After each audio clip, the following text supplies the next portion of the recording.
Good morning जमात हश्तम। मश्क़ी सवाल number 2 हम कर रहे हैं। नज़्म मिल के रहो में से लिए गए दर्ज झैल अल्फाज की मदद से जुमले मुकम्मल करें।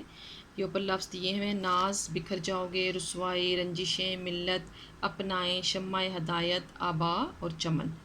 इन सब को हमने नीचे अल्फाज, ये जो खाली जगह पुर हैं, इनमें हमने लिखनी है।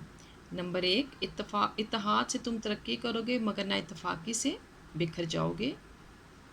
नंबर 2, हमारा दीन चाहता है कि हम मोहब्बत के असूल अपनाएं। नंबर 3, हमें ऐसे काम करना होंगे जिन पर अल्लाह और उसके आखिरी रसूल सल्लल्लाहु अलैहि वसल्लम को इस उम्मत पर नाज हो।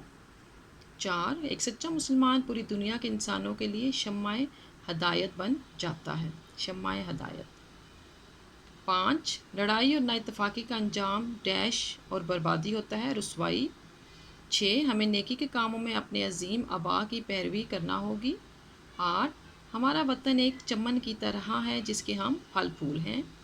8, हमें चाहिए कि रंजिशें भुलाकर इत्तेहादो इत्तफाक़ से रहें।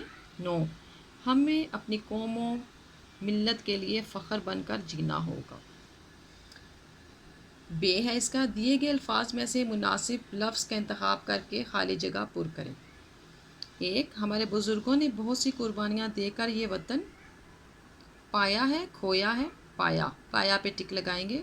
नंबर 2, पाक वतन की बुनियादों में शहीदों का डैश शामिल है, माल के लहू।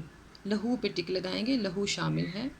नंबर 3, आपस में लड़ाई झगड़े करने से कौम डैश जाती है, बिखर जाती है, मर जाती है। बिखर पे टिक आएगा। 4, हमें सारी दुनिया के लिए मोहब्बत प्यार की डैश बनकर जीना होगा, पहचान।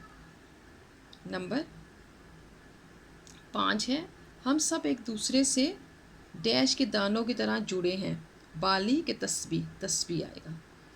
और नंबर 6, इत्तेहाद से हम डैश की तरह मजबूत हो सकते हैं, फौलाद के पत्थर फौलाद।